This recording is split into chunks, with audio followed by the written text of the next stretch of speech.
The silence in the penthouse was not peaceful. It was heavy, pressurized, like the air inside a vault that held too many secrets. Min-jae Park sat on the edge of the expansive leather sofa, the city skyline of Seoul glimmering indifferently behind floor-to-ceiling glass. His shirt was off, revealing a landscape of old scars and new bruises, a testament to the import-export disputes that constituted his family's legacy. He flinched, a microscopic tightening of his jaw, as the antiseptic wipe grazed a fresh laceration on his shoulder. Standing over him, Amara Okafor worked with the rhythmic efficiency of someone who had seen far worse than a rich man's occupational hazards. Her dark green nurse scrubs were functional, almost hiding the grace of her movements, but her hands were gentle, contradicting the clinical detachment in her eyes.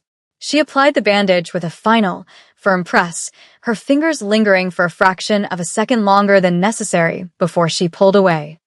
"You need to stop moving your arm, Min-jae," Amara said, her voice a smooth alto that seemed to absorb the room's tension rather than reflect it. She peeled off her gloves, the snap of latex echoing in the quiet room. "The stitches will hold, but only if you don't treat your body like a battering ram for at least 48 hours. She turned to her medical bag, organizing her supplies with meticulous care. She had been his private nurse for 6 months, hired for her discretion and her unparalleled skill in trauma care, but mostly for her refusal to be intimidated by the armed men who stood guard in the lobby. She treated the head of the park syndicate with the same no-nonsense authority she would use on an unruly patient in an ER triage unit. It was that lack of fear, that refusal to fawn over his power, that made Min-jae watch her now with a gaze that was less analytical and more desperate than he cared to admit. "I have obligations, Amara," Min-jae replied, rolling his shoulder experimentally and ignoring her sharp look of warning. He reached for a silk dress shirt draped over the armrest, wincing slightly as he pulled it on. Specifically, the foundation gala on Friday. "It is the one night of the year where my family pretends our money comes exclusively from technology and real estate. Absence is interpreted as weakness." He buttoned the shirt, his fingers deft, covering the violence written on his skin with a veneer of expensive civility. He paused, looking at her reflection in the darkened window. She was closing her bag, her posture perfect, her expression unreadable. He had spent years attending these events with women who were vetted by his lieutenants, beautiful, silent mannequins who knew the rules. But the thought of another evening of vapid conversation and calculated laughter made his chest ache more than the wound on his shoulder. "Then go," Amara said, slinging her bag over her shoulder. "Just don't lift anything heavier than a champagne flute." She moved toward the elevator, her work done. She was a professional. She had bills to pay, a family back home to support, and a nursing license she protected fiercely. Getting involved in the personal theatrics of the Park family was not in her job description. She pressed the call button, watching the numbers descend. "Amara," Min-jae's voice stopped her. It wasn't a command, which surprised her. It sounded like an inquiry, tentative and stripped of his usual executive polish. She turned. He was standing now, buttoned up, looking every inch the untouchable king of Seoul's underworld, yet his eyes betrayed a profound, isolating exhaustion. "The roster my advisors provided for a companion. It is predictable, exhausting. I need someone who can actually hold a conversation. Someone who can read a room better than my security detail." He took a step closer, stopping a respectful distance away. "Come with me. To the ball." Amara blinked, her grip on her medical bag tightening. The invitation hung in the air, absurd and dangerous. She was a nurse in scrubs. He was a man who commanded armies in the shadows. "Min-jae," she said, her tone dipping into a warning. "I am your employee, and I don't belong in a room full of sharks in tuxedos." "You handle sharks every time you stitch me up," he countered softly. "I don't want a date, Amara. I want an ally.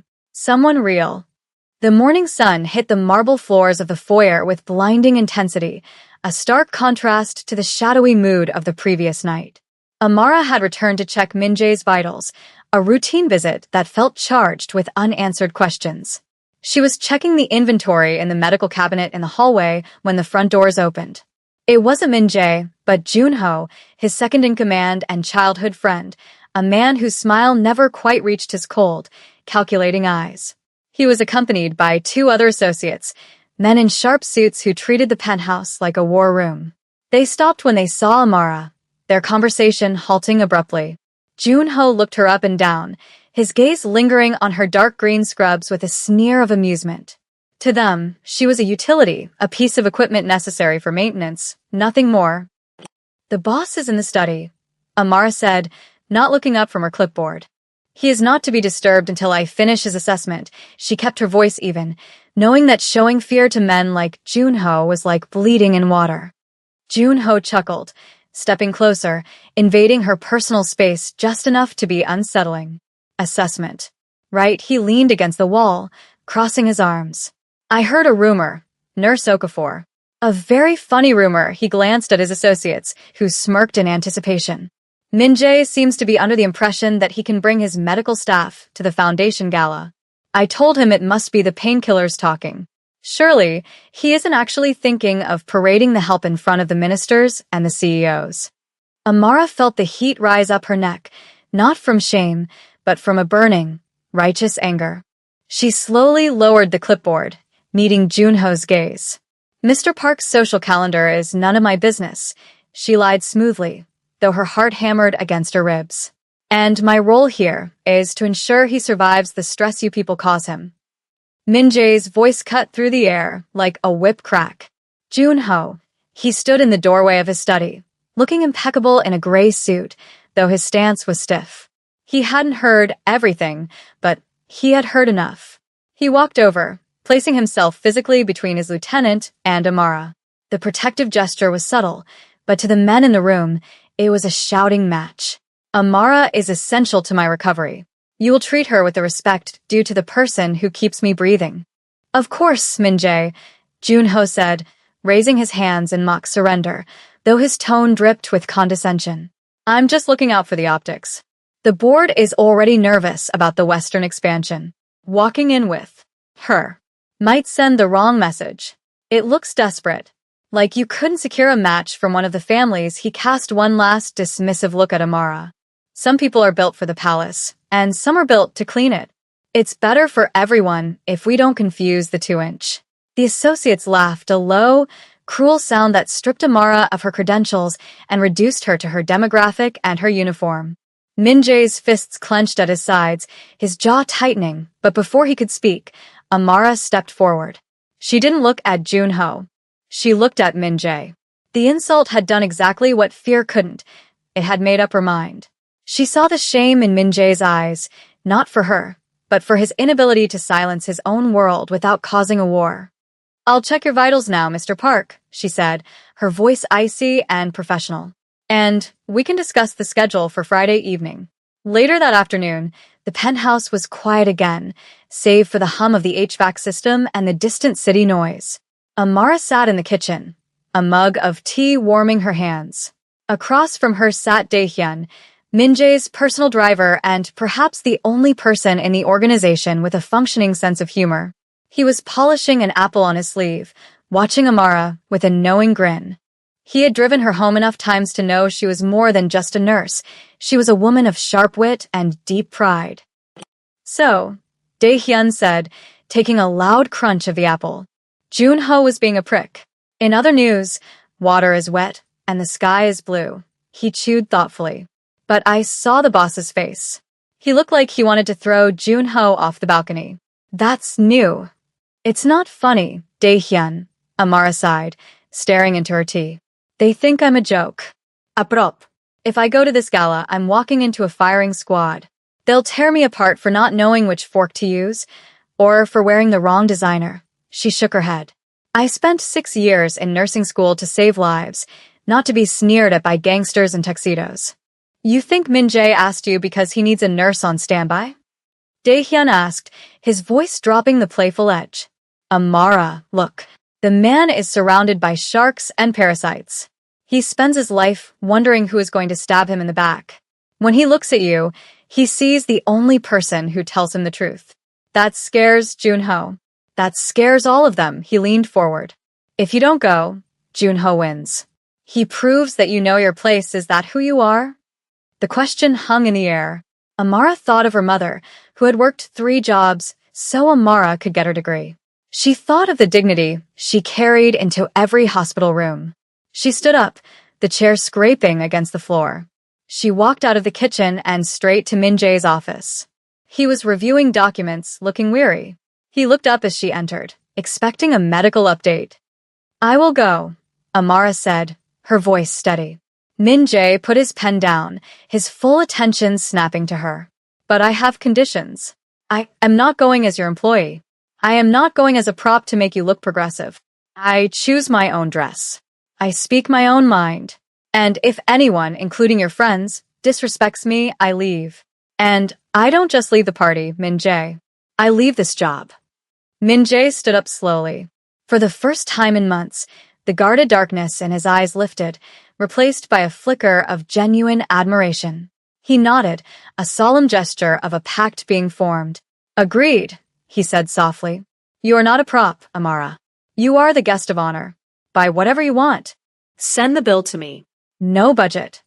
"I don't need your money for my dignity," Amara corrected him, a small smile finally touching her lips. "But I will take the corporate card for the dress. Because if I'm going to war, I need armor."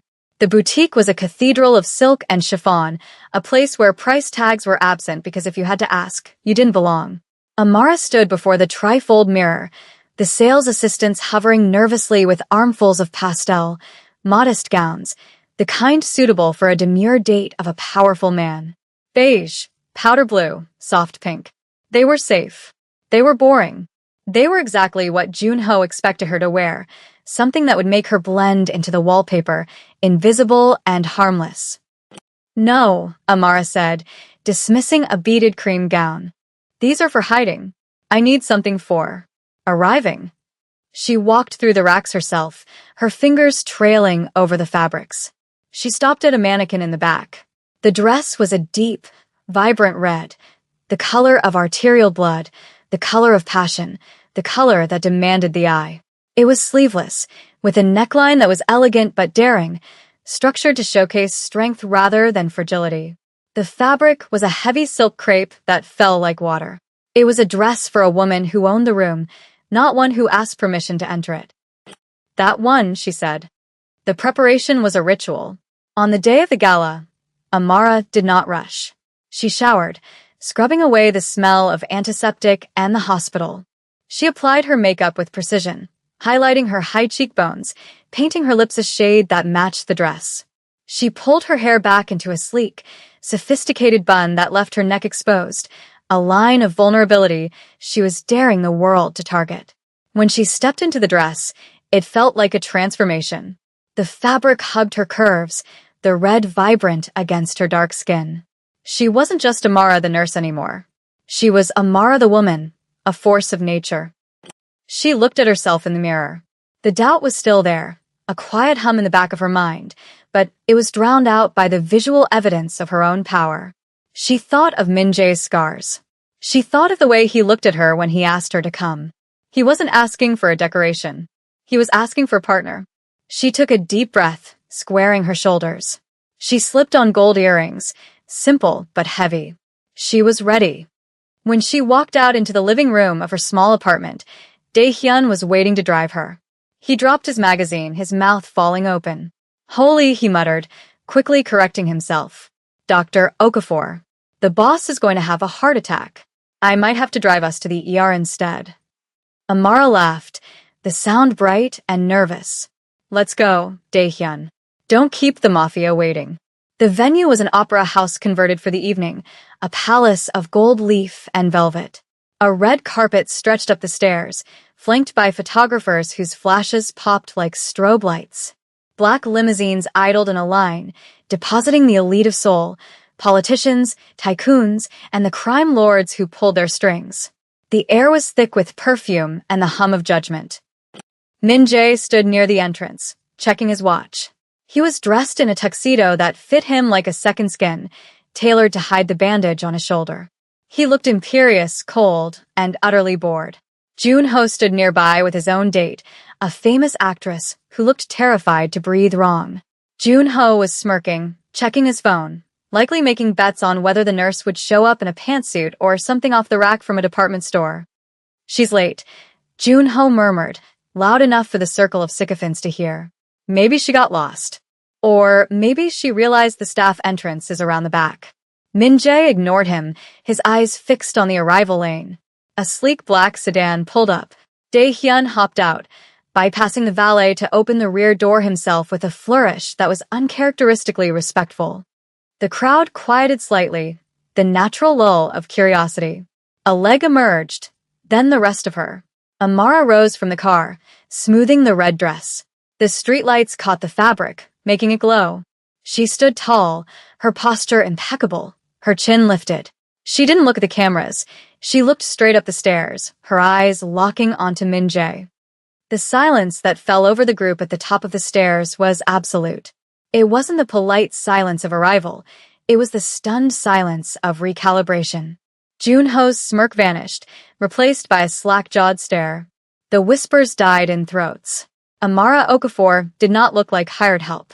She looked like a queen visiting a foreign court. Min-jae felt his breath hitch. He had known she was beautiful.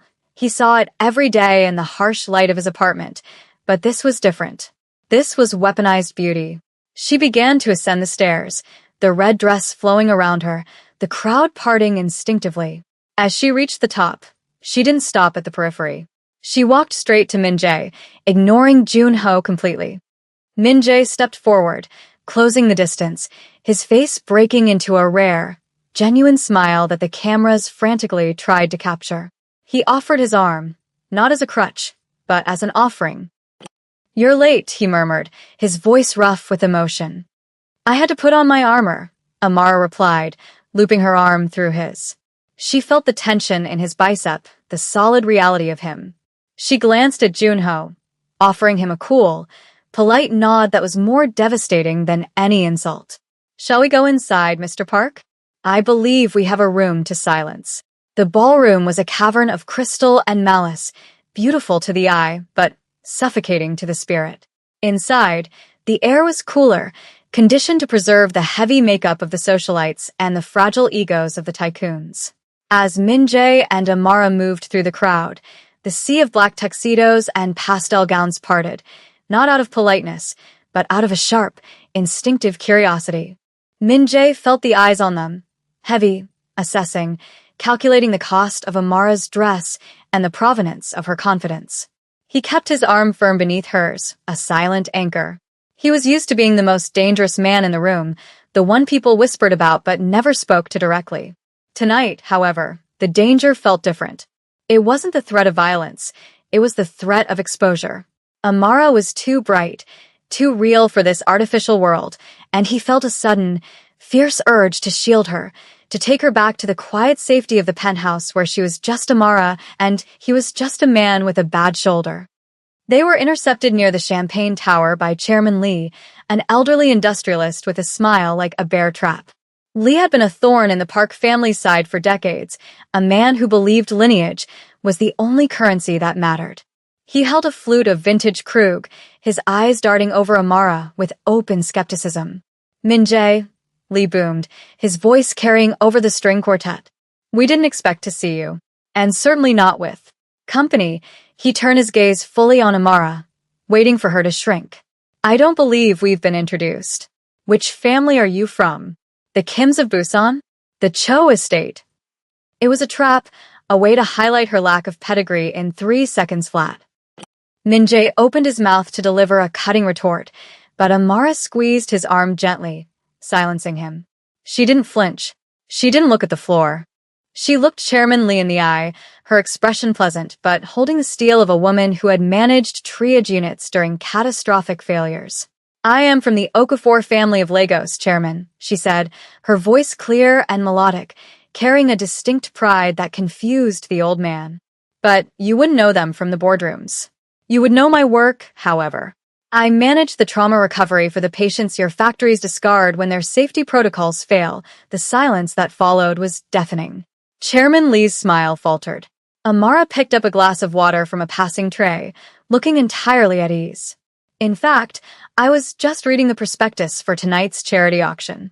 It's raising money for pulmonary health. Ironic, isn't it? Since your chemical plants are the leading cause of respiratory issues in the Southern District. I'm here to make sure the money actually buys ventilators and not just tax write-offs. She took a sip of water, the red dress glowing under the chandelier light.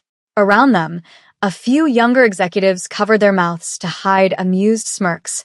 Min-jae felt a surge of adrenaline that had nothing to do with combat. It was awe. She hadn't just deflected the insult. She had turned the social hierarchy upside down with nothing but facts and composure. Chairman Lee sputtered, muttering an excuse about needing to find his wife, and retreated into the crowd. Min-jae leaned in close to her ear, his breath warm against her neck. "Remind me never to cross you in a debate," he whispered, his voice low and intimate. Amara looked up at him, her eyes dancing with a mix of nerves and triumph. "I told you," she whispered back. "I'm not a prop." The string quartet faded out, replaced by a lush, orchestral swell that signaled the beginning of the formal dancing. It was a waltz, classic, demanding, and intimate. The center of the room cleared, leaving a vast expanse of polished parquet floor. Usually, this was the moment Min-jae retreated to the balcony to smoke and broker deals in the shadows. He hated the performative nature of the dance, the way it forced intimacy with strangers. But tonight, the music felt like an invitation he couldn't refuse. He looked at Amara. She was watching the dancers with a soft expression, the warrior edge from the confrontation with Chairman Lee softening into something more wistful. He realized with a pang of guilt that she had probably never been taken to a place like this, never been given the fairy tale without the nightmare attached. "Dance with me," Min-jae said. It wasn't a question. He held out his hand, palm up, exposing the lifeline to her. Amara hesitated, glancing at his shoulder. "Your stitches," she murmured, her nurse's instinct warring with the woman in the red dress. The rotation of a waltz. "Min-jae, if you tear them, I'm the one who has to fix it." "Then you can lecture me later," he said, his eyes locking onto hers. "Right now, I need to hold you." She took his hand. Her skin was warm against his, a contrast to the cool air of the ballroom. He led her to the floor, ignoring the ripples of gossip that followed them. When he placed his right hand on her waist, he felt the structured silk of her dress and the firm, living warmth beneath it. She placed her left hand cautiously on his shoulder, her fingers light, instinctively avoiding the injury, her touch a ghost of care even in the middle of the spectacle. As they began to move, the world narrowed down to the 3 feet of space between them. Min-jae was a trained dancer, a skill forced upon him by his upbringing, but he had never danced like this. He wasn't leading her like a puppet. He was moving with her. "Everyone is staring," Amara whispered, though she didn't pull away. She stepped into his space, her red skirt swirling around his dark trousers like a flame licking at coal. "Let them stare," Min-jae replied, his voice rough. He pulled her slightly closer, breaking the polite distance mandated by society. He could smell her perfume, sandalwood and something floral, like jasmine. It was intoxicating. "They are staring because they are starving, Amara. They have money, status, and power, but they are empty. They look at you and they see something they can't buy. They see life."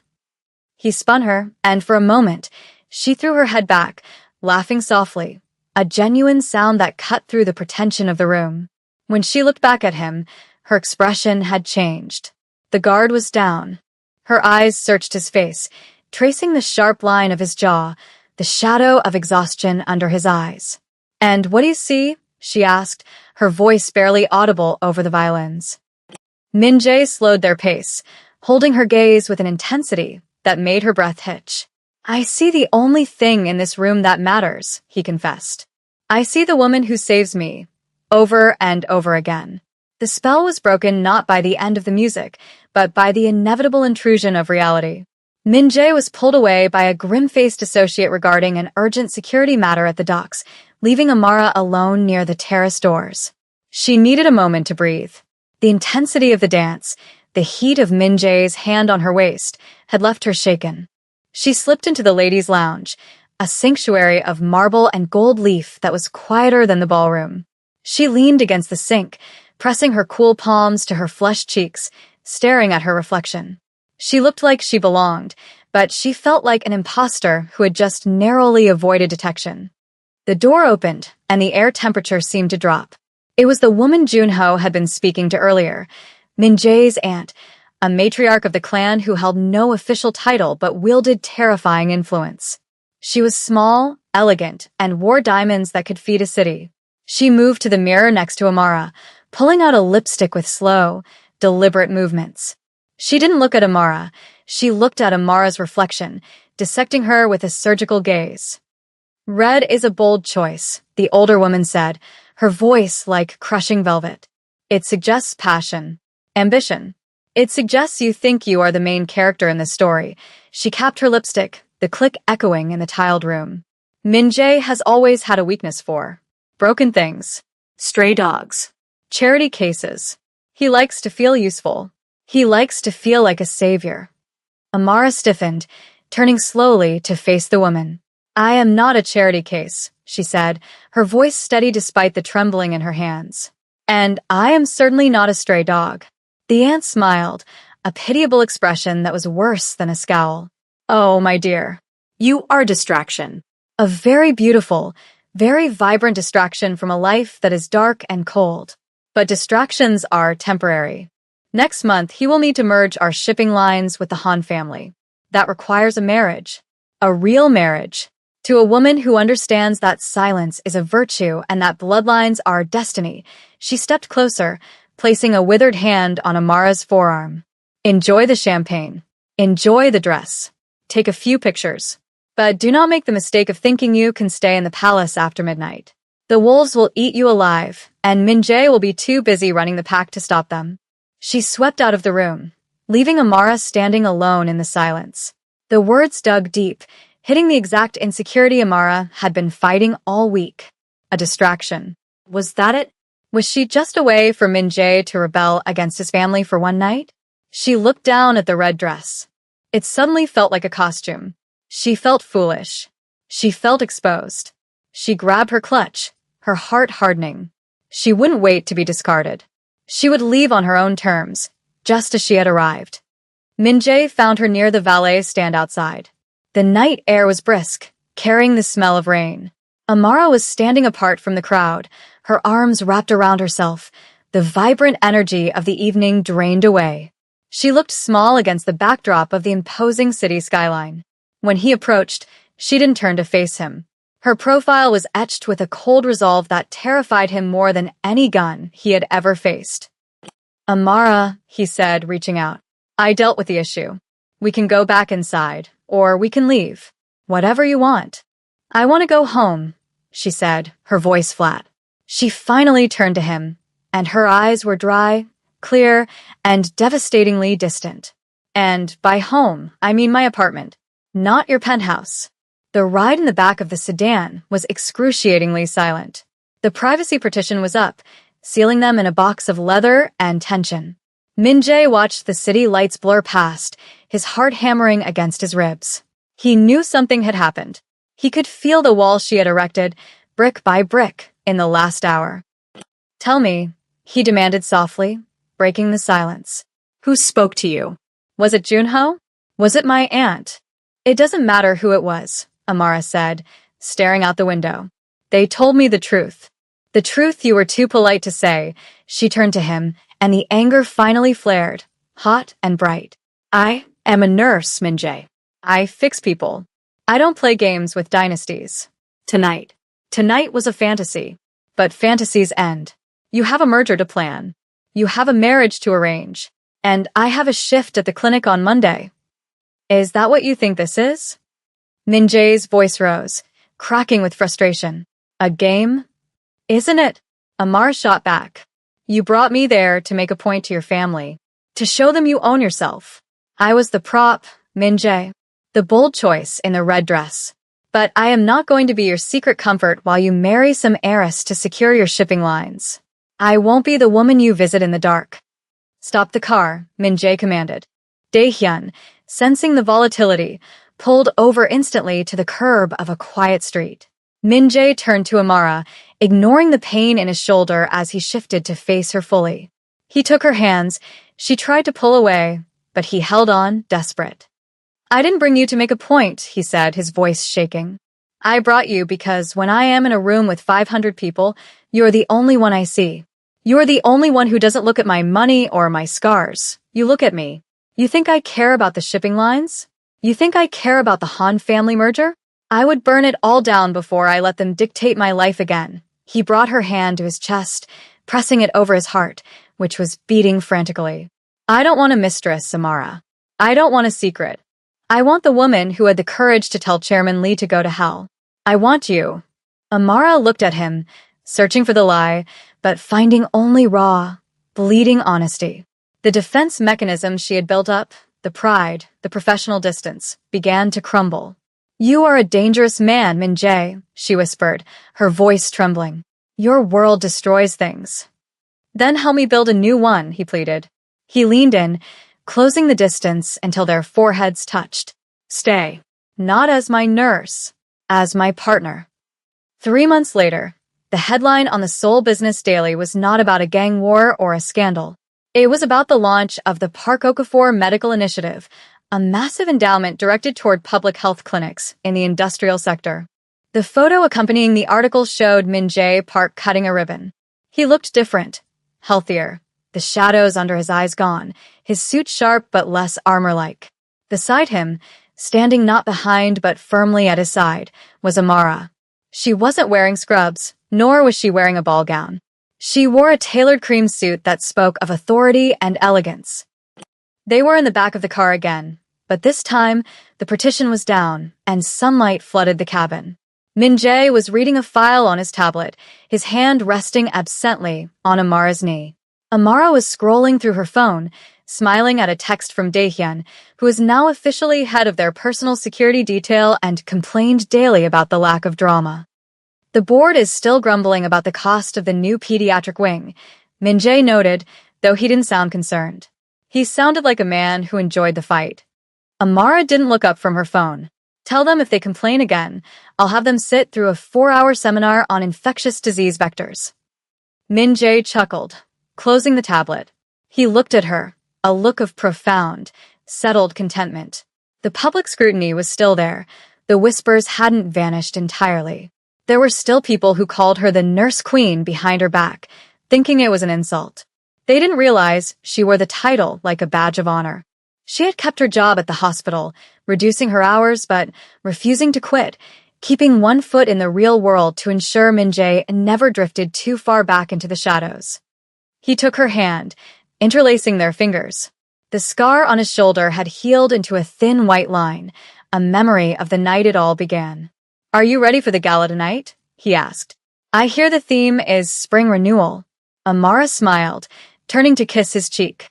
I already picked my dress, she said, her eyes gleaming. And this time, I'm driving.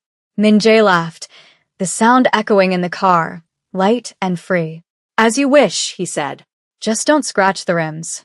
They drove on through the city, not above it or beneath it, but part of it, two people who had stopped fighting the world and started changing it, together.